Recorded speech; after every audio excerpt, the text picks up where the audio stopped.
Ce matin, j'aimerais vous lire ce passage d'Ésaïe au chapitre 9, verset 6.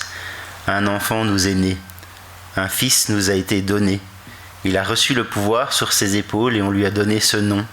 Conseiller merveilleux, Dieu fort, Père éternel, Prince de paix. »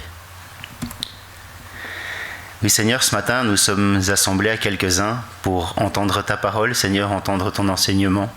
Et Seigneur, oui, garde nos esprits, nos cœurs ouverts, concentrés sur ta parole, afin que nous en tirions des leçons sur nos vies, pour nos vies, Seigneur, que nous puissions mettre tout cela en pratique chaque jour. Et Seigneur, pardonne-nous les jours où nous n'arrivons pas, où malheureusement nous sommes un peu faibles et nous ne parvenons pas à garder maîtrise de nous ou garder ta parole devant nos yeux, dans nos cœurs. Alors Seigneur, donne-nous par ton Esprit Saint cette force de pouvoir le faire et pardonne-nous au moment où nous n'arrivons pas. Seigneur, je te demanderai aussi de veiller sur tous nos frères et sœurs qui n'ont pas pu se joindre à nous ce matin. Bénis-les là où ils sont, permets-leur d'avoir accès à ta parole, d'entendre un petit enseignement. Et Seigneur, veille sur eux. Amen. Eh bien, merci à tous les courageux qui sont là ce matin pour que je ne me sente pas trop seul dans ce culte. On est heureux aussi d'accueillir un ami qui nous visite de Genappe. Voilà. L'adoration des mages, bien sûr, c'est dans 2 jours traditionnellement. Ce sont des traditions, tout ça. D'ailleurs, on verra ce qu'il faut en penser. Je voudrais partager un peu ce culte en 2 parties, un petit peu qu'est-ce qu'on doit penser de l'adoration des mages à notre époque un peu rationnelle, où on essaye de comprendre un peu tout ce qui se passe, voir si c'est possible, si ça tient la route ou pas. Et puis aussi nous en tirerons quelques leçons spirituelles, puisque c'est quand même l'essentiel. L'adoration des mages, donc, on appelle ça bien sûr, c'est un nom qui est resté, mais l'apparition des mages, c'est aux païens. Donc quand on parle de l'épiphanie, littéralement, c'est l'apparition.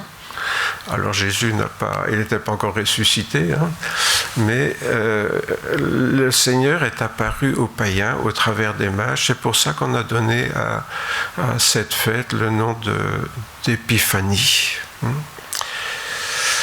Une fête qui est célébrée seulement depuis le 5e siècle, à la date du 6 janvier. Donc, il faut savoir que toutes ces fêtes chrétiennes sont souvent basées sur des traditions, puis parfois sur des légendes aussi. Donc, beaucoup de gens se demandent si cette histoire des mages qui viennent adorer Jésus, les rois mages, si ça tient vraiment la route. Quand on parle des païens, ici, Jésus qui apparaît aux païens après sa naissance, ou plutôt les païens qui viennent vers lui, ce sont les non-juifs. Nous autres, aujourd'hui, quand on parle des païens, c'est les non-chrétiens, mais à l'époque, dans la Bible, chaque fois qu'on parle des gentils ou des païens, c'est la même chose. Le païen, ça vient du latin, et gentil, ça vient du grec, mais ça désigne ceux qui ne sont pas juifs. Et qui sont représentés donc par les mages qui sont venus d'Orient. Dans la tradition catholique, c'est aussi une fête qui englobe le baptême de Jésus par Jean-Baptiste. Bon, si vous entendez parler de ça, c'est dans la tradition catholique. La galette des rois, cette fameuse galette, souvent c'est tout ce qui reste de l'adoration des mages. En fait, son origine date des Saturnales. Vous savez que la fête de Noël a été placée par l'Église, la première Église officielle, à la place des Saturnales qui était célébrée dans l'Empire romain. Alors, cette Saturnale, c'était une fête de Saturne, donc, qui célébrait la victoire de la lumière sur les ténèbres, parce que vous savez qu'à partir du solstice d'hiver, bien, les jours rallongent, et dans le paganisme ancien, ça voulait dire que la lumière remporter la victoire sur les ténèbres qui augmentaient puis qui tout d'un coup vont commencer à diminuer. Et l'Église chrétienne, à un moment donné, s'est dit, ça représente bien Jésus, Jésus qui est la lumière du monde, qui est la victoire sur les ténèbres de l'adversaire, du diable. On va mettre la naissance de Jésus à cette date-là. Voilà. Donc, c'est comme ça qu'on a mis le 25 décembre, alors que, on va le voir, Jésus n'est pas du tout né un 25 décembre. Et alors, lors de ces Saturnales, qui était une fête païenne, donc, on nommait un esclave roi pour un jour. Pendant un jour, il était roi, il pouvait tout faire, tout commander, tout. Mais le soir, on le mettait à mort. Ouais. Ça ne durait qu'un jour. Hein. Et donc, mais il était roi pendant une journée. Et cette fameuse galette des rois, elle vient de là. Vous voyez, parce que on va désigner un roi, là, vous savez, la fée va désigner un roi. Aujourd'hui, celui qu'on désigne comme roi ou reine, heureusement, ne le met pas à mort à la fin de la journée. Mais donc, c'était une tradition païenne à l'origine. Et donc, aujourd'hui encore, à l'Épiphanie, vous savez que bien avant d'ailleurs, on vend déjà des galettes de roi avec une fève qui n'est plus vraiment une fève d'ailleurs, à l'intérieur donc. Alors, les protestants calvinistes et luthériens longtemps ont été contre cette histoire de galette parce que c'est une tradition païenne. Aujourd'hui, il semble que la gourmandise des protestants a dominé le paganisme. Puisque même les protestants mangent une galette des rois, bien qu'ils ont complètement oublié que c'est une coutume païenne et qui ne risque pas d'être mis à mort de toute façon. Bien, après ce petit préambule, j'aimerais lire avec vous le récit donc, de l'adoration des mages dans l'évangile de Matthieu au chapitre 2. Jésus donc était né à Bethléem en Judée au temps du roi Hérode. Des mages d'Orient arrivèrent à Jérusalem et dirent « Où est le roi des Juifs qui vient de naître ? Car nous avons vu son étoile en Orient et nous sommes venus l'adorer. » À cette nouvelle, le roi Hérode fut troublé et tout Jérusalem avec lui. Il assembla tous les principaux sacrificateurs et les scribes du peuple pour leur demander où devait naître le Christ, donc le Christ ou le Messie. Ils lui dirent à Bethléem en Judée, car voici ce qui a été écrit par le prophète. Et toi, Bethléem, terre de Juda, tu n'es certes pas la moindre parmi les principales villes de Juda, car de toi sortira un prince qui fera paître Israël, mon peuple. Alors Hérode fit appeler en secret les mages et se fit préciser par eux l'époque de l'apparition de l'étoile. Puis il les envoya à Bethléem en disant « Allez, prenez des informations précises sur le petit enfant, et quand vous l'aurez trouvé, faites-le moi savoir, afin que j'aille moi aussi l'adorer. » Après avoir entendu le roi, ils partirent, et voici l'étoile qu'ils avaient vue en Orient les précédait. Arrivée au-dessus du lieu où était le petit enfant, elle s'arrêta à la vue de l'étoile. Ils éprouvèrent une très grande joie. Ils entrèrent dans la maison, virent le petit enfant avec Marie, sa mère, se prosternèrent et l'adorèrent. Ils ouvrirent ensuite leur trésor, et ils lui offrirent en présent de l'or, de l'encens et de la myrrhe. Puis, divinement avertis en songe de ne pas retourner vers Hérode, ils regagnèrent leur pays par un autre chemin. Après leur départ, un ange du Seigneur apparut en songe à Joseph et dit « Lève-toi, prends le petit enfant et sa mère, fuis en Égypte et reste-y jusqu'à ce que je te parle, car Hérode va rechercher le petit enfant pour le faire périr. » Joseph se leva, prit de nuit le petit enfant et sa mère et se retira en Égypte. Il y resta jusqu'à la mort d'Hérode, afin que s'accomplisse ce que le Seigneur avait déclaré par le prophète « J'ai appelé mon fils hors d'Égypte ». Voilà donc pour ce récit exact donc, de l'adoration des mages venus d'Orient.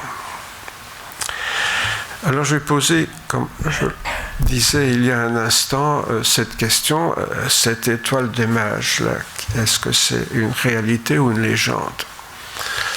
Bon, bien sûr, ils ont suivi une étoile, je crois qu'on a gardé l'idée d'une étoile qui voyage et puis on voit l'étoile qui s'arrête au-dessus d'une maison. Ah, là ça devient moins logique là, hein, une étoile qui s'arrête au-dessus d'une maison.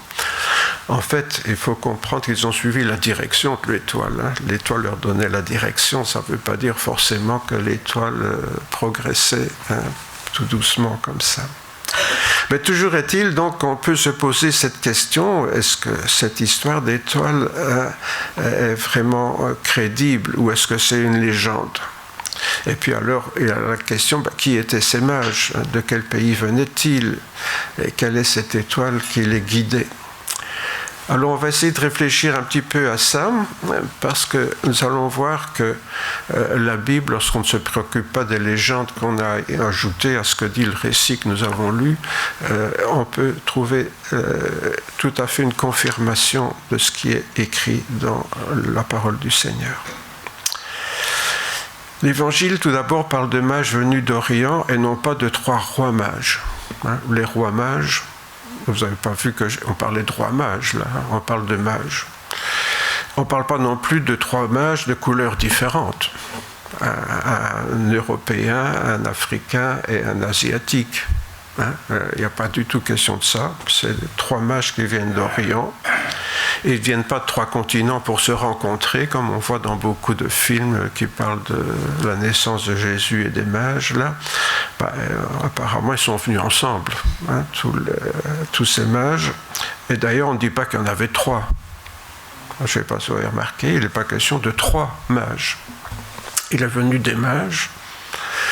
Et donc tout ça, c'est des choses qui se sont ajoutées au cours des siècles.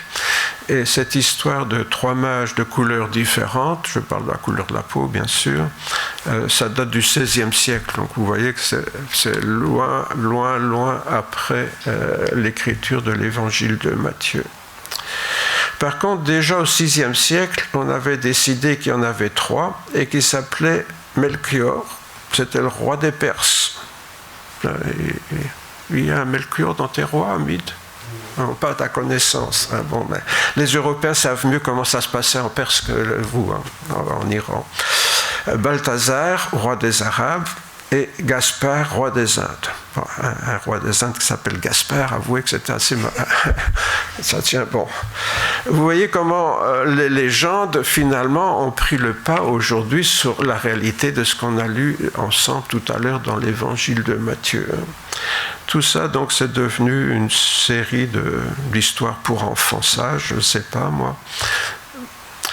Selon notre tradition, donc Melchior était blanc, il venait de Grèce, Balthazar était noir, il venait d'Afrique, et Gaspard était jaune, il venait d'Asie. Bon, ben voilà, ça c'est un peu comme ça qu'on présente les choses aujourd'hui.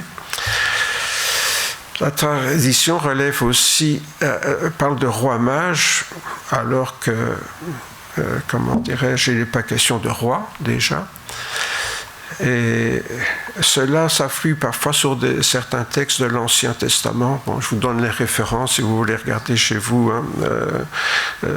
sur quoi on veut puiser dans la Bible la preuve que c'était des rois. Mais Matthieu ne parle pas du tout de rois. Bon. Il faut quand même plutôt suivre ce qui est écrit dans l'Évangile plutôt que d'essayer absolument de forcer le texte en allant chercher des explications dans l'Ancien Testament. À noter aussi qu'au moment de l'adoration des mages, Joseph et Marie ne sont plus à l'étable, mais ils sont dans une maison. Pourquoi? Ça fait déjà un moment qu'ils sont là, à Bethléem, et ils n'ont pas pris un abonnement dans l'étable. Marie a couché là parce que l'hôtellerie et les hôtels étaient pleins, mais après le départ des gens, ils sont trouvés à se loger, et donc ils étaient dans une maison. D'ailleurs, il est bien dit que les mages ont trouvé Marie dans une maison, et plus du tout dans une étable, et encore moins Jésus dans la crèche. Donc vous voyez, mettre les mages dans la crèche, ça ne tient pas la route non plus. Vous allez me dire, mais qu'est-ce qui reste de Noël alors, puisque tout ça, c'est... oui, c'est pour dire qu'on est là avec des traditions qui tiennent absolument pas la route. Pourquoi est-ce que les catholiques, parce que bien sûr, aux époques où ces histoires sont apparues, le christianisme était essentiellement catholique en Occident. Et donc, pourquoi est-ce qu'ils parlent de roi mage? Pour justifier le pouvoir temporel sur le pouvoir spirituel, que le pouvoir temporel était soumis au pouvoir spirituel. Vous voyez où on veut en venir, hein, que les rois sont soumis au pape. Vous voyez, hein, donc ici on voit les rois mages, alors que ce n'est pas des rois qui viennent se prosterner devant Jésus.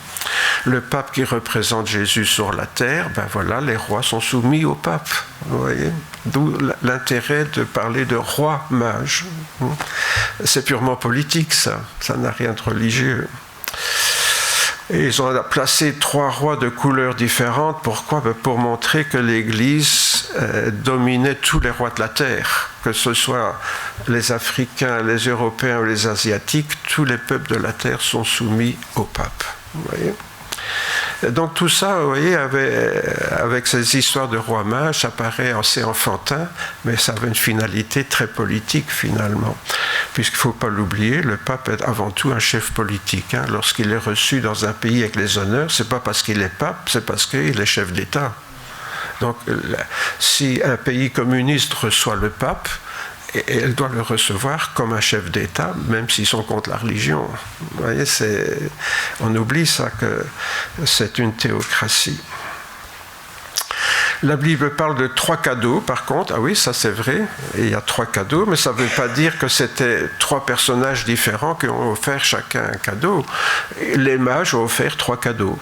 Bon, c'est tout ce que la Bible dit. Ils ne disent pas qu'il était 3, mais par contre, oui, c'est vrai, ils ont offert de l'or, de l'encens et de la myrrhe, et nous verrons tout à l'heure que c'est très symbolique, hein, ces cadeaux-là. Mais donc, il n'est pas question, les mages étaient peut-être, je ne sais pas moi, 5, mais ils étaient peut-être 6, 7, ou peut-être qu'il n'y en avait que 2, on n'en sait rien. Pour revenir au mot mage, c'est un mot chaldéen, hein, magos, magos en grec, qui est mag. Donc c'est dans les pays proches de la Chaldée, que ce soit les Babyloniens, les Mèdes et même les Perses qui ne sont pas loin. Donc tous les sages sont appelés comme ça. Mais ça peut être des prêtres, des médecins, des astrologues, des voyants, des devins, enfin tous les gens qui ont un peu un certain pouvoir un peu mystique comme ça, on les appelle mages. Notez que très souvent c'était des astrologues aussi, hein. Donc ils étudiaient le ciel et ils cherchaient des signes dans le ciel. Un peu tous, que ce soit les prêtres ou les médecins, hein. Vous savez, à l'époque, tout ce qui est astrologie, je parle pas de l'astronomie, mais bien que les premiers astronomes ont été des astrologues, mais l'astrologie, c'est divinatoire, hein. C'est essayer de deviner des choses dans le ciel. Donc d'après le contexte, ces mages qui étudiaient les étoiles en Orient étaient très certainement des astrologues perses. Pourquoi perses? Parce que la religion était le mazdéisme, et le mazdéisme était une religion monothéiste.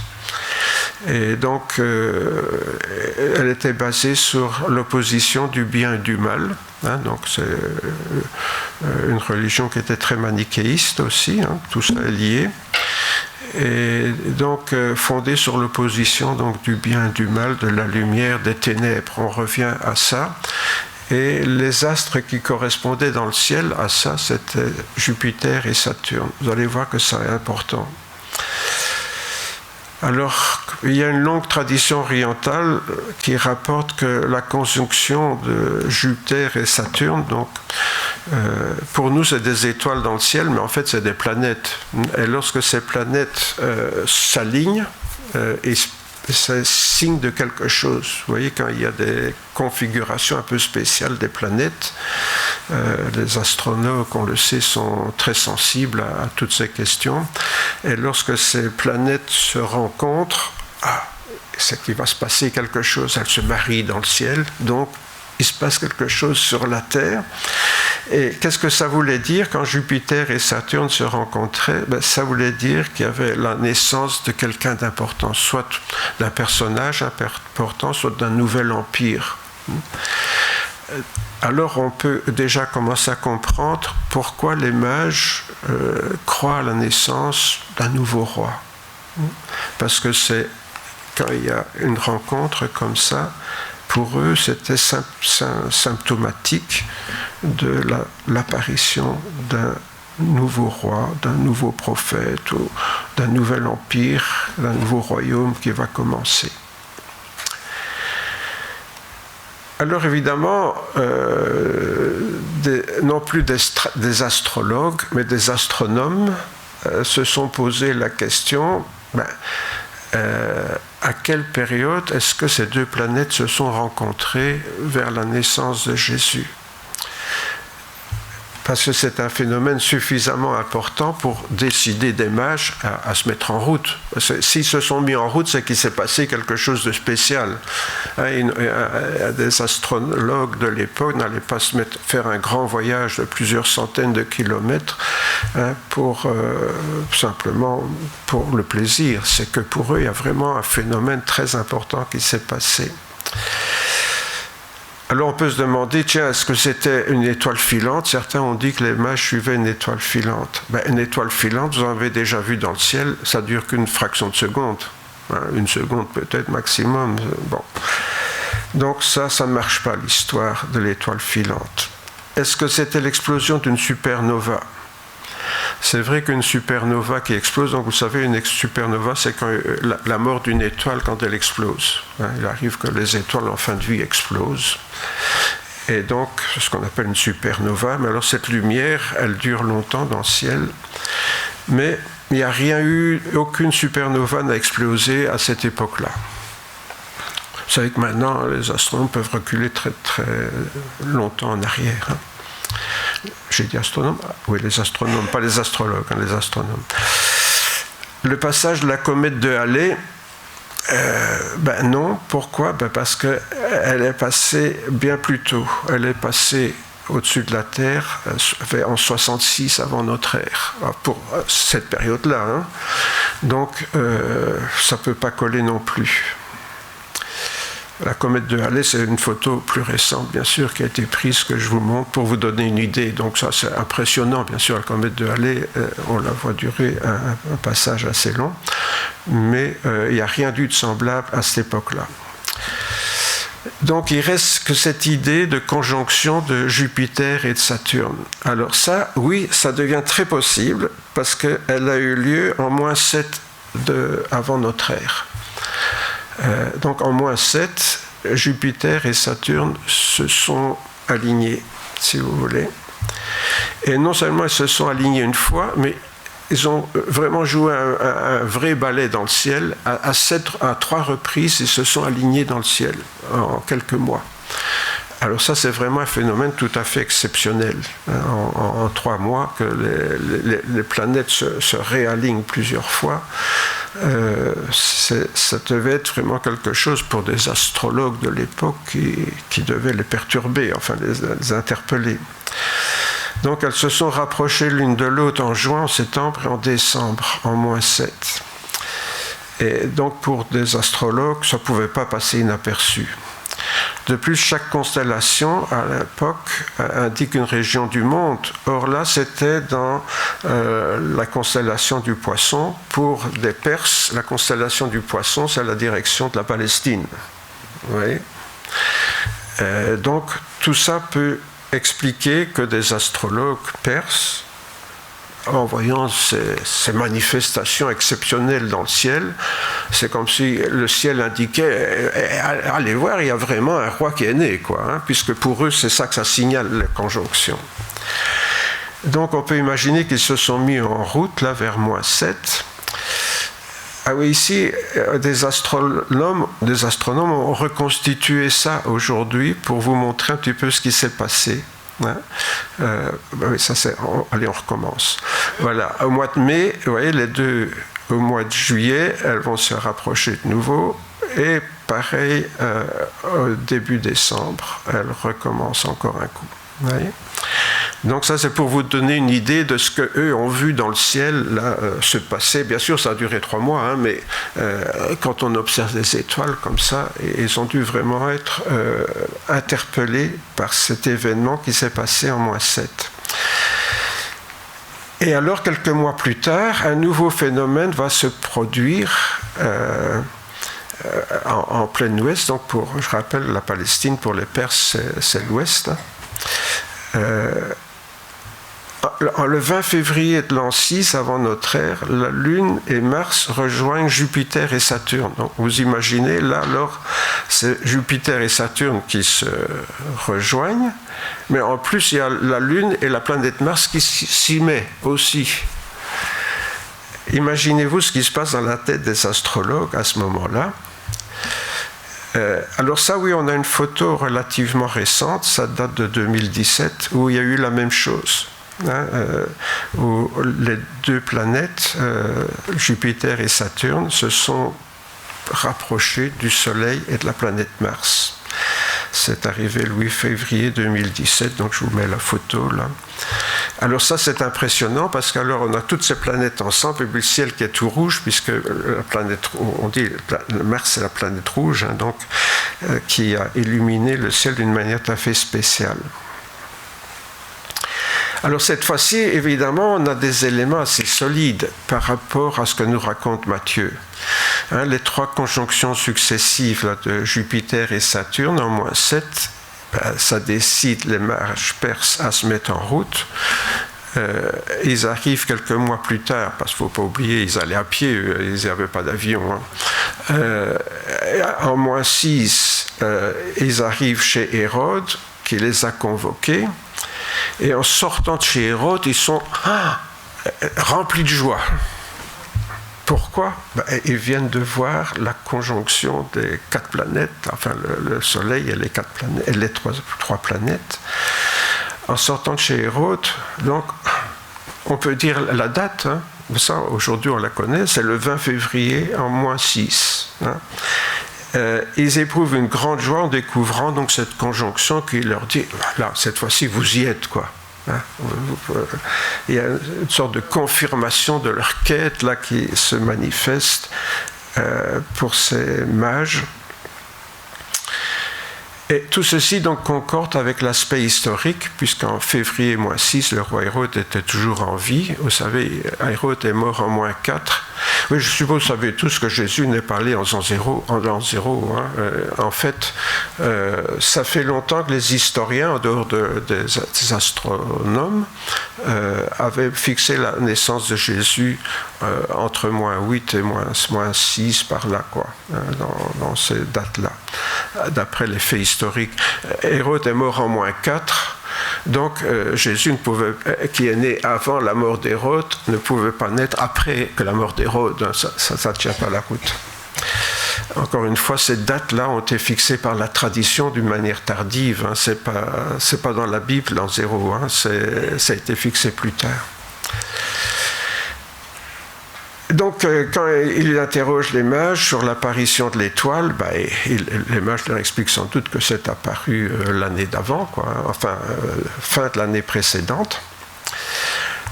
Et comme la première conjonction a eu lieu en l'an -7, on pourrait dire que c'est au mois de juin, même de l'an -7, on peut dire que c'est certainement la date de la naissance de Jésus. Pourquoi ? Parce que ça correspond au calcul, comme je viens de le dire, des historiens aussi. Hein. Donc, moi, ça fait bien des années, avant d'avoir un peu toute cette enquête pour vous, là, on voyait la plupart des auteurs mettaient la naissance de Jésus déjà en -7. Hein. En fait, on vous a roulé, on n'est pas en 26. Hein. On est déjà en 33 maintenant. Ah, vous ne saviez pas ça? Ah non, on est en 2033. Il faut rajouter 7 ans. Hein. Si on veut compter de la naissance de Jésus, bien sûr, la vraie naissance de Jésus. Tout ceci explique donc pourquoi Hérode fera massacrer les bébés de Bethléem qui ont moins de 2 ans, pour être sûr. Et lui, il a joué avec une marge de sécurité. Si Jésus est né 1 an avant, calculons large, tous les gosses qui ont 2 ans, allez hop, on va les liquider à Bethléem. Bien, donc vous voyez, ça c'est un petit peu pour l'effet, je veux dire, scientifique, pour montrer que l'évangile de Matthieu tient tout à fait la route si on veut replacer les choses dans un contexte à la fois historique, à propos de la mort, de la vie d'Hérode, etc., et aussi d'un point de vue des étoiles astronomiques, disons. Quelles leçons tirer de tout ça, vous allez me dire? L'historicité de Matthieu était confirmée. On voit déjà, c'est pas une chose négligeable de savoir. Vous allez dire, nous on sait que comment la parole de Dieu est vraiment inspirée de Dieu, mais c'est pas pour ça qu'on comprend ce qui s'est passé vraiment. Donc c'est intéressant parfois de recourir à la science pour essayer de comprendre. Il n'y a pas de mal à ça, pas pour nous prouver que c'est vrai, mais pour tout simplement comprendre comment ça s'est passé en réalité. Maintenant, il y a quand même quelques constatations intéressantes. Mardi passé, à la réunion de prière, je faisais remarquer qu'une chose étonnante, c'est que les premiers à être au courant de la naissance de Jésus, c'était qui? C'était les bergers. De simples bergers qui gardaient les moutons dans les prés.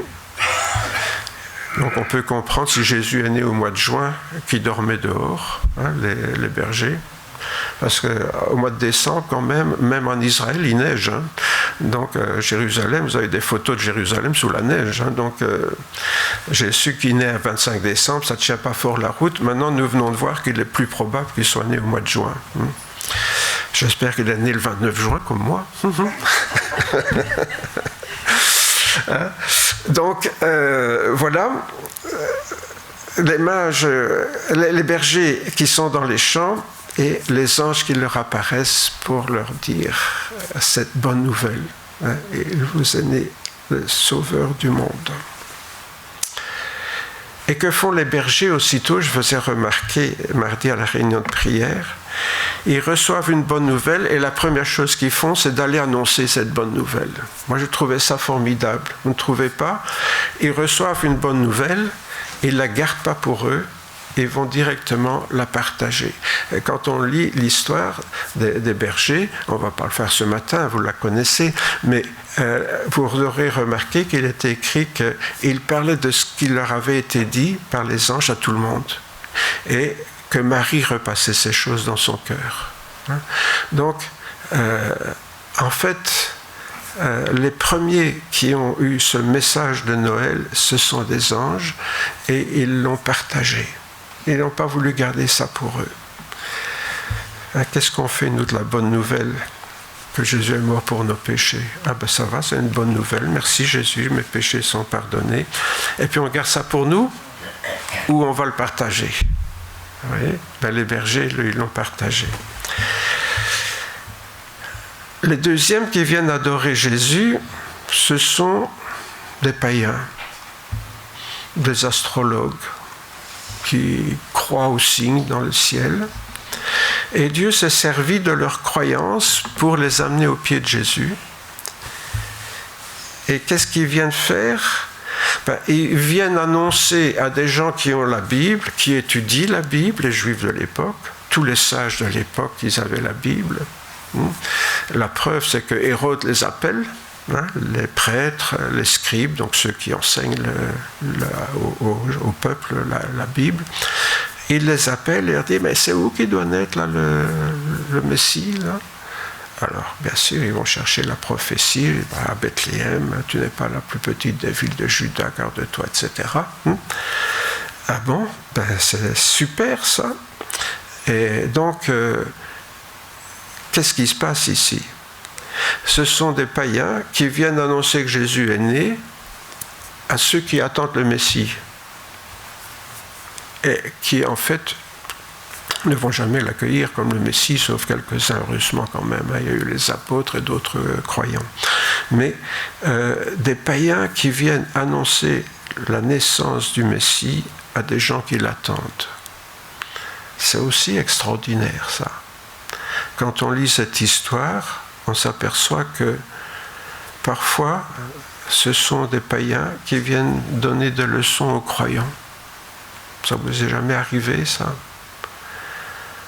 De voir un païen qui fait quelque chose, ou qui vous dit quelque chose, ça fait plus mal, que vous auriez dû savoir en tant que croyant, en tout cas que vous auriez dû faire en tant que croyant, et qui vous dit, tiens, toi tu es croyant et tu fais ça?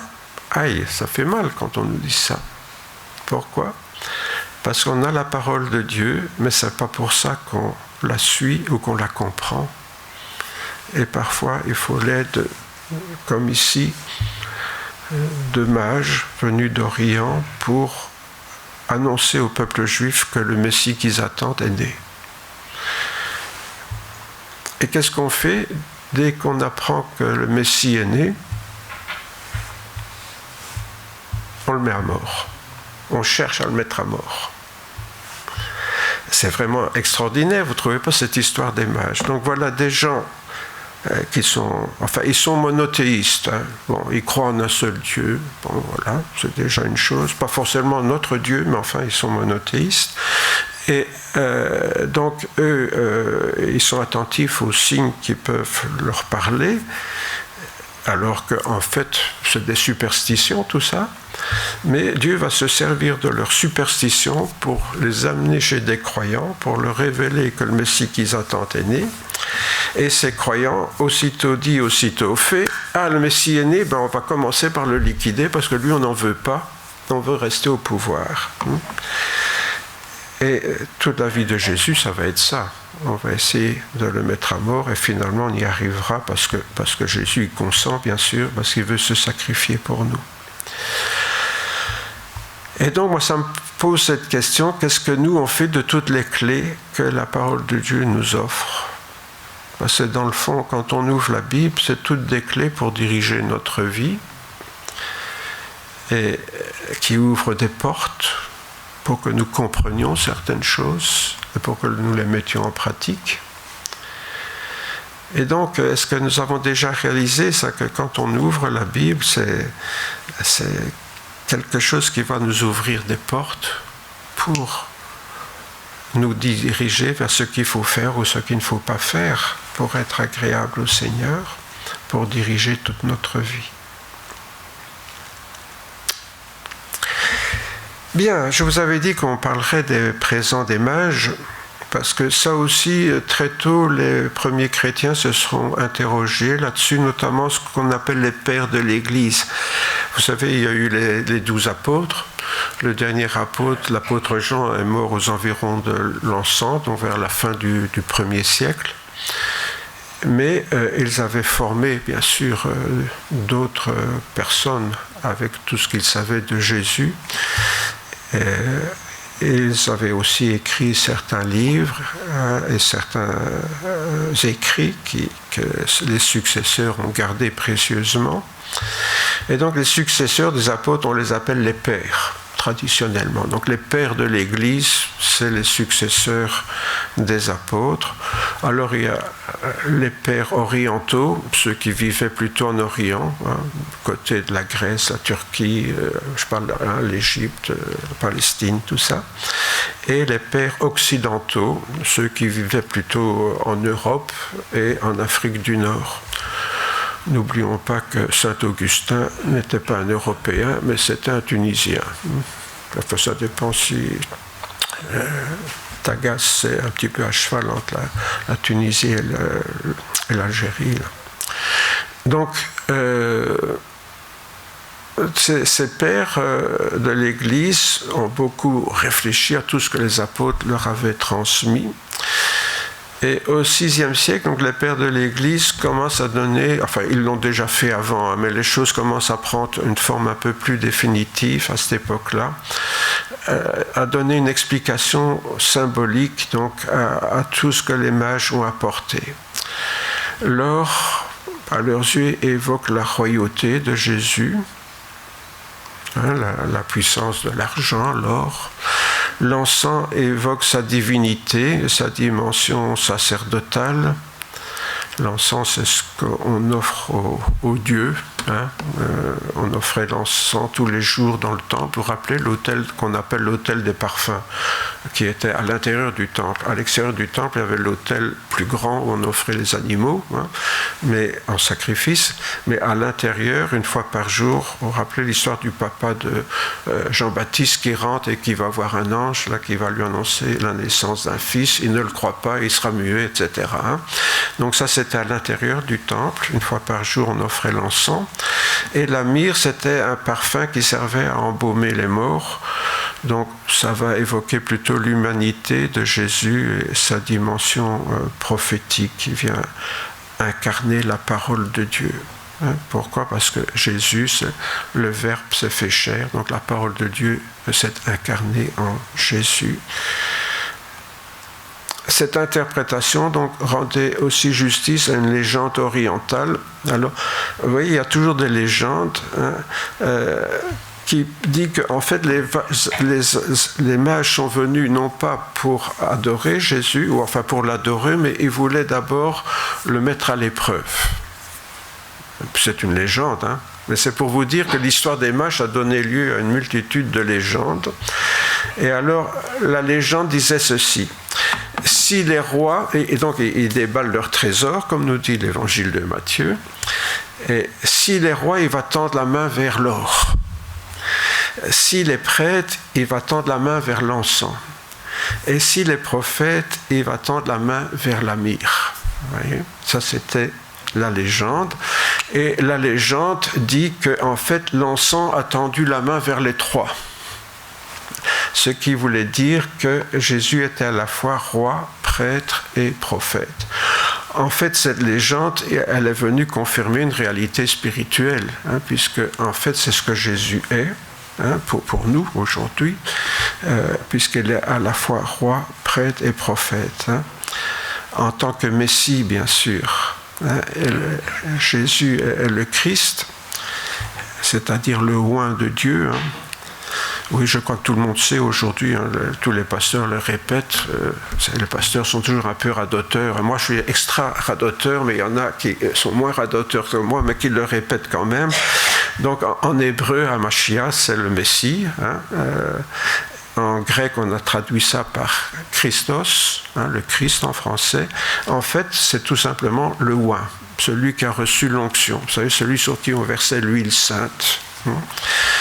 Donc, Jésus, pour les croyants que nous sommes, il a reçu la triple onction. Il est à la fois roi, il est à la fois souverain sacrificateur, et il est à la fois prophète, parce qu'il a apporté la révélation de Dieu à sa finalité. On va revoir ça très rapidement.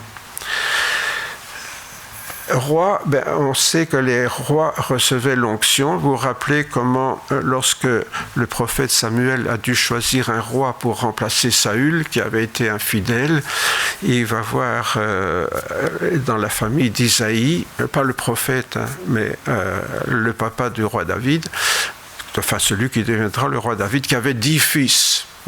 Alors Samuel a repéré le plus beau, le plus grand, le plus fort, et il a dit, celui-là je vais le oindre de roi.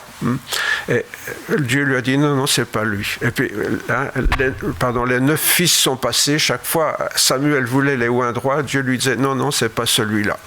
Finalement, il n'y en a plus, et donc Samuel demande à Isaïe, t'as pas encore un fils quelque part ? Oui, il y a le gamin qui garde les moutons, là. Alors, on va faire venir le gamin qui garde les moutons, c'est le fameux David, et là Samuel va le oindre roi. Bon, voilà, c'est ce que représente un peu cette image, là, tous les frères bien jaloux, là, qui voient que c'est pas eux, c'est le petit dernier qui va devenir roi du pays d'Israël, de Juda d'Israël. L'onction royale, pourquoi Jésus ? Parce qu'il est le descendant du roi David. Et puis parce que aussi Jésus nous est présenté comme le roi des rois. Jésus descend du roi David par Joseph. Vous savez, les généalogies, elles servent à ça dans la Bible, c'est attester la souveraineté de Jésus. Le Messie devait être un descendant de Juda. Parce que c'était la prophétie que Jacob avait été donnée lors de sa bénédiction. Le sceptre, donc le signe de la royauté, ne sortira pas de Juda. Et quand on regarde la généalogie, en Israël, au nord, il y a des changements de dynastie perpétuels, mais en Juda, au sud, donc Jérusalem, c'est la capitale pour la province, si on veut, de Juda et aussi de Benjamin. Donc là, le roi, ça sera toujours la même dynastie. De père en fils, ça reste dans la tribu de Juda. La royauté de Jésus donc s'étend à tous les peuples de la terre aussi, puisqu'il nous est présenté comme le roi des rois. Et c'est les disciples qui vont porter cette bonne nouvelle de l'évangile, donc de Jésus-Christ dans le monde entier. Pour les textes bibliques, donc on a la généalogie de Jésus, qui le présente comme le fils de David. On le voit plutôt aussi, c'est la prophétie donc de Jacob concernant Judas. Il avait 12 fils, donc il va donner une bénédiction différente à chacun de ses 12 fils. Et pour Judas, il dit « Je le vois, mais non maintenant, je le contemple, mais non de près. Un astre sort de Jacob, un sceptre s'élève d'Israël. » Et traditionnellement, donc, c'est la prophétie qui annonçait la venue du Messie. Il avait aussi, dans l'Apocalypse, cette phrase qui dit « Il avait sur son vêtement et sur sa cuisse un nom écrit « Roi des rois, Seigneur des seigneurs ». C'est pour ça qu'en tant que chrétiens, nous reconnaissons Jésus, le roi descendant de David et de Juda, donc pour Israël, mais aussi le roi des rois, le Seigneur des seigneurs, pour notre conception donc chrétienne de la royauté de Jésus. Et Jésus leur parla ainsi avant de quitter ce monde. C'est une des dernières paroles de Jésus. « Tout pouvoir m'a été donné dans le ciel et sur la terre. » Ce qui montre bien sa royauté absolue.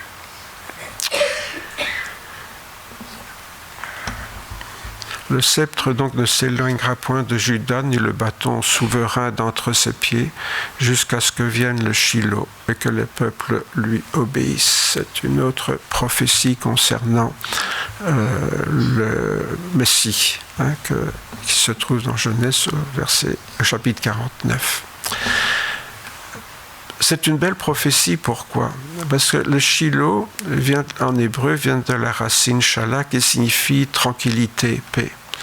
C'est la même racine que shalom. Tout le monde connaît shalom, mais Jésus est présenté comme le Shiloh, c'est-à-dire l'instrument de paix, celui qui va apporter la paix. La paix, nous le savons, entre qui ?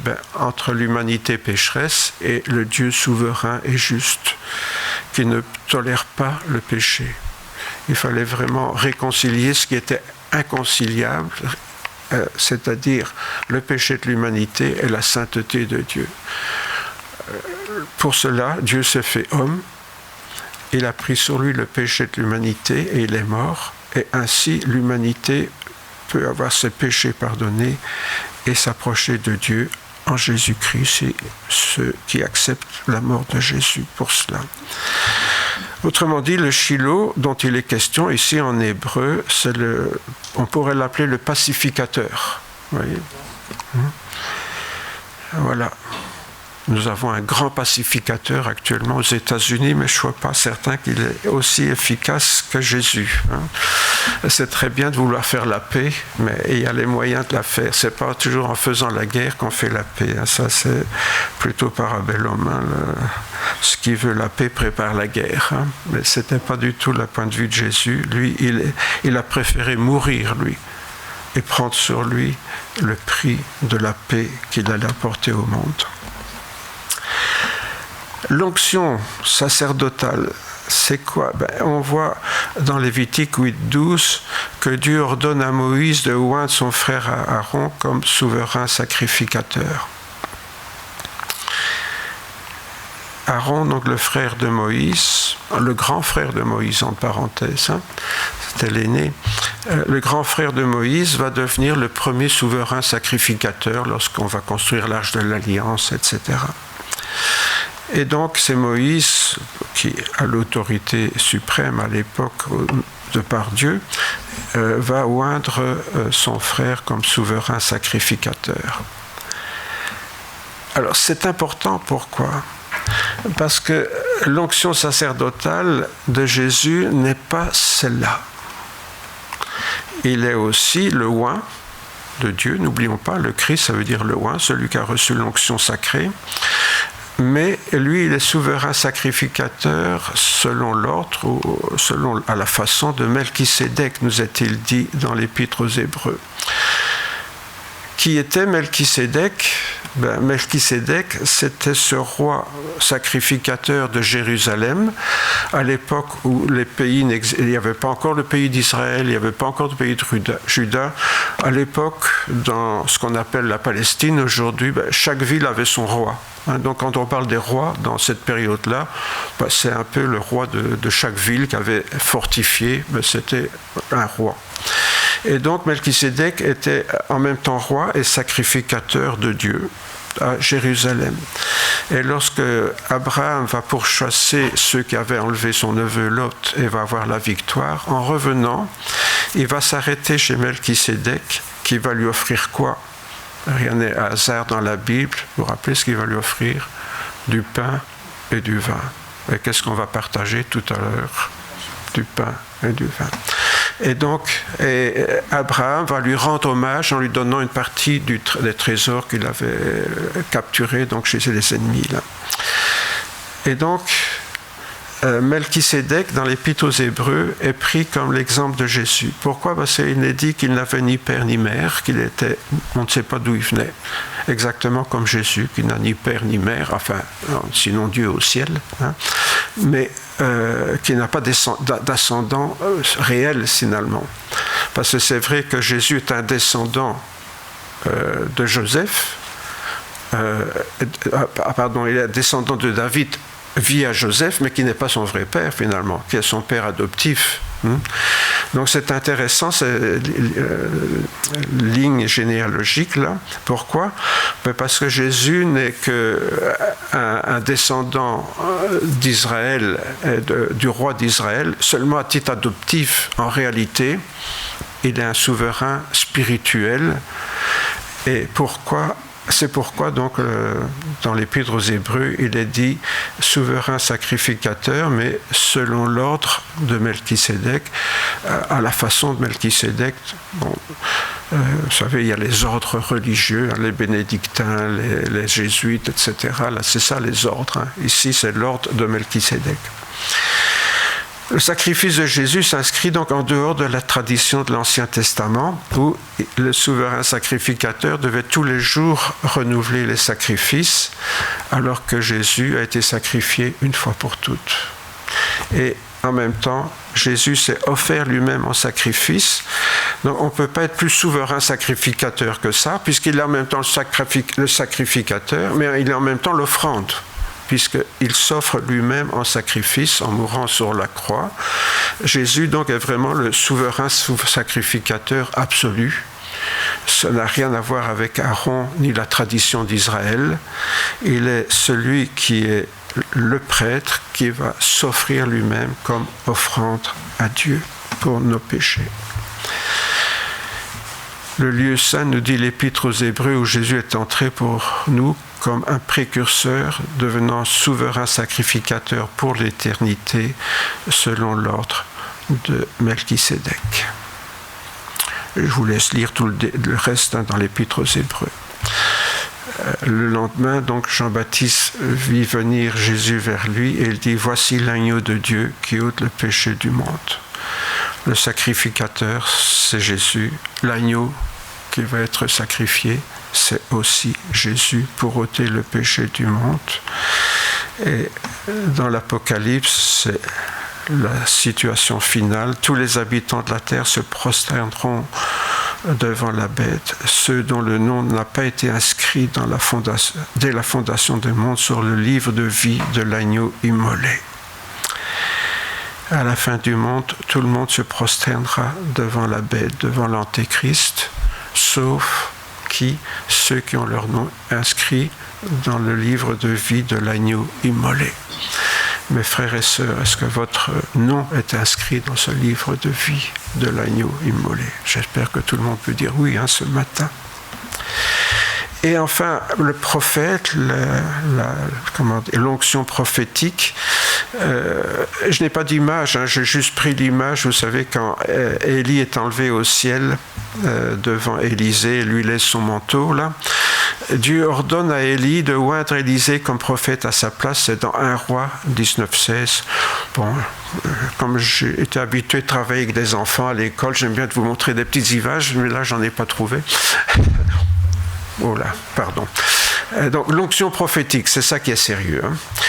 Parce qu'en tant qu'incarnation de la parole de Dieu, donc le Logos, il a apporté la révélation de Dieu à sa plénitude. Il n'y a plus rien à ajouter à ce que Jésus a fait.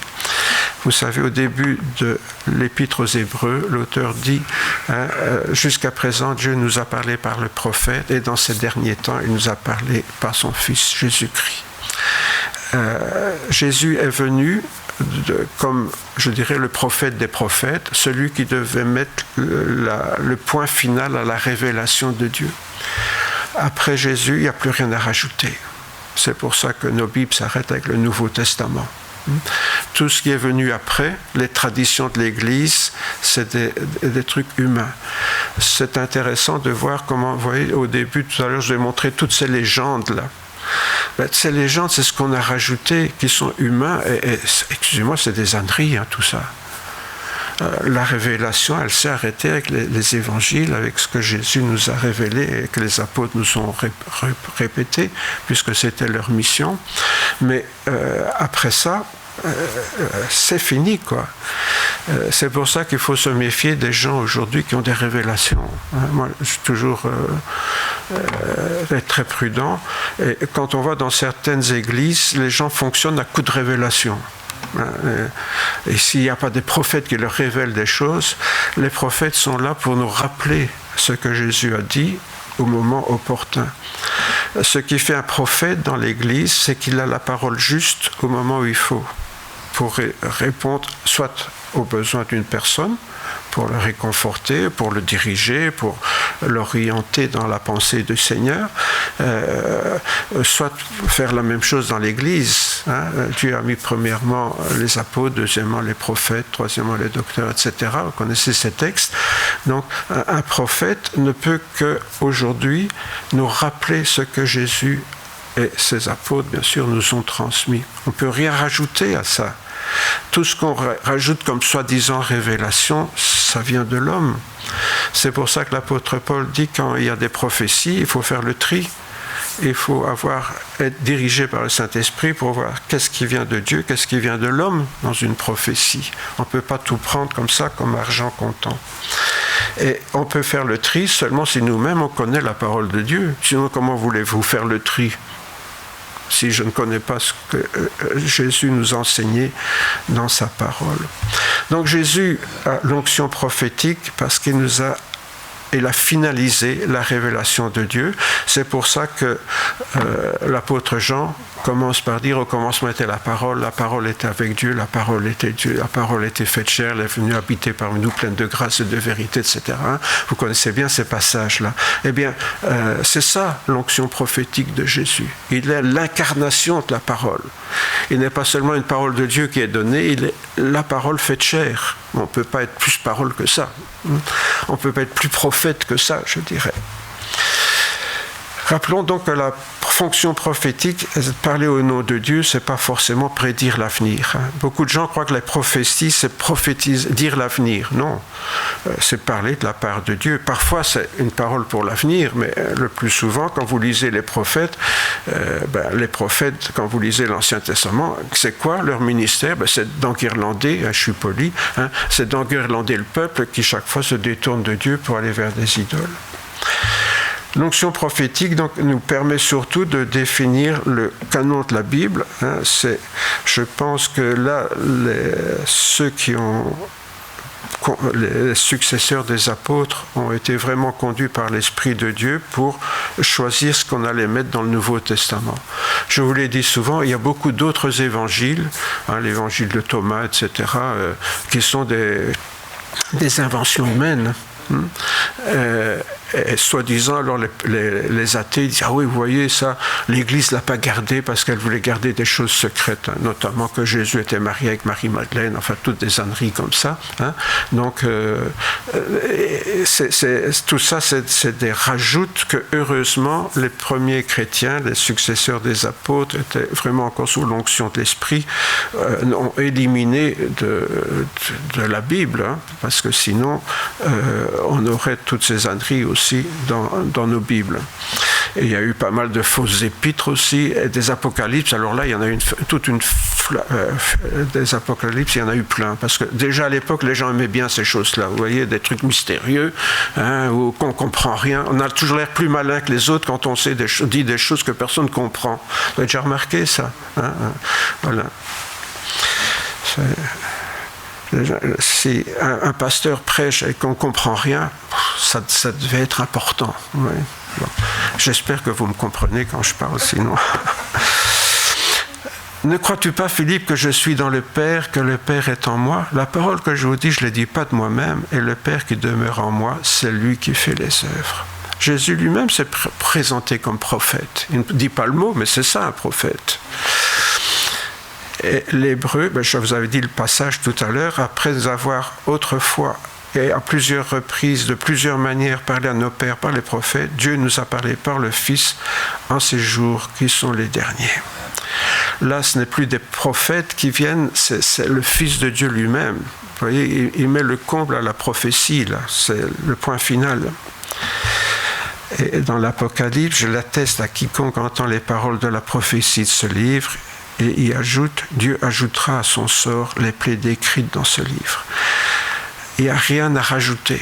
Celui qui rajoute, ici, il y a une menace d'être sanctionné si on veut rajouter quelque chose à ce que le Seigneur nous a révélé dans sa parole. Alors, ce n'est pas écrit textuellement dans le récit de Matthieu, mais il s'avère évident que le Christ, le Fils de Dieu unique, s'est incarné en Jésus, et c'est lui que les mages sont venus adorer. Et notez bien qu'ils ne sont pas seulement venus lui rendre hommage, ils sont venus l'adorer, c'est-à-dire se prosterner devant Jésus comme l'incarnation de Dieu. Jésus a été mis à mort pour ça. Rappelez-vous, parce qu'il se disait Dieu. Et les mages viennent l'adorer parce qu'il est Dieu et le considèrent comme Dieu. Voilà des païens qui reconnaissent en Jésus l'incarnation de Dieu, qu'ils veulent adorer, et Jésus est mis à mort par ceux qui devaient l'accueillir et qui refusent de reconnaître qu'il est le Fils de Dieu. Et nous, avons-nous vraiment accueilli Jésus comme ça, comme notre roi, le seul souverain qui règne sur nos vies? Est-ce que vraiment Jésus est mon roi ce matin? Est-ce que nous l'avons accepté comme notre souverain sacrificateur, celui qui a racheté nos vies de l'esclavage du péché? Nous étions esclaves, dit Paul. Faisions des choses dont nous avons honte aujourd'hui, dira Paul. Mais par la grâce de Dieu, le Seigneur ne nous a pas seulement pardonné, mais il veut nous libérer de l'esclavage du péché, rompre nos chaînes. Et enfin, est-ce que nous l'avons vraiment accueilli comme le prophète absolu, celui à la parole de qui il n'y a rien à rajouter? je ne peux rien savoir d'autre que ce qu'il y a dans la parole de Dieu qui soit vrai. Je vous l'ai suffisamment montré, je pense, en introduction tout à l'heure. Tout ce qu'on nous raconte, c'est souvent des bêtises, et c'est souvent ces bêtises-là que les gens retiennent, malheureusement.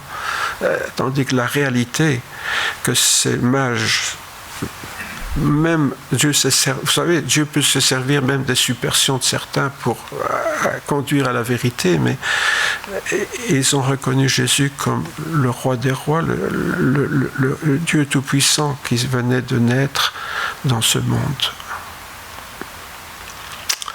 Celui qui a apporté la finalité à la révélation.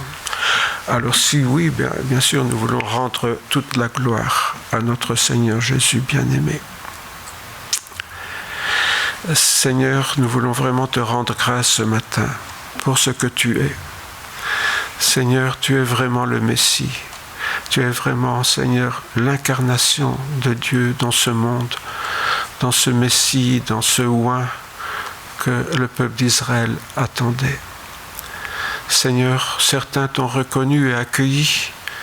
Ce sont les apôtres et tous tes disciples. Et aujourd'hui encore, il y a en Israël des hommes et des femmes qui t'ont accueilli comme tel, en même temps comme leur roi, comme leur prophète, comme leur souverain sacrificateur. Et c'est aussi comme tel, Seigneur, que nous voulons t'adorer ce matin. Pardonne-nous, Seigneur, lorsque nous oublions que tu es le maître absolu de nos vies. Pardonne-nous, Seigneur, quand nous oublions que tu es mort pour que nous soyons ce que nous sommes, adoptés comme fils et filles de Dieu. Et pardonne-nous, Seigneur, lorsque nous cherchons ailleurs que dans ta parole la vérité, alors que cette parole seule est la vérité, le chemin et la vie. Merci, Seigneur, de ce que en toi nous avons tout pleinement ce matin, et nous voulons pour cela t'en rendre grâce dans le nom précieux de Jésus. Amen.